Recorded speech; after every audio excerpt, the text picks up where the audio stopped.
আলাইকুম প্রিয় দর্শক, আশা করি সবাই ভালো আছেন। তো এখন হচ্ছে দুপুর বেলা, আমরা সবাই খাবার খাইতেছিলাম। এর মধ্যে আমার খাওয়া শেষ, তো একটু রেস্ট নিতেছিলাম। এর মধ্যে একটা বিড়াল আসলো।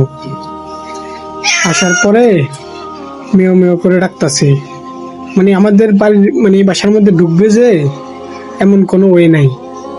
তাও বিড়ালটা ভিতরে ঢুকছে। ঢুকে আরো অনেকে থাকে, কারো দরজার সামনে যায় নাই, ডিরেক্ট আমাদের দরজার সামনে আসছে। আসার পরে ডাকতেছে, পরে দরজা খুললাম। দরজা খোলার পরে দেখতেছি কি বিড়ালটা মেয় মেয় করতেছে। পরে খাবার দিলাম বাসা থেকে, দেখতেছেন খাইতেছে, আরো দিয়েছিলাম।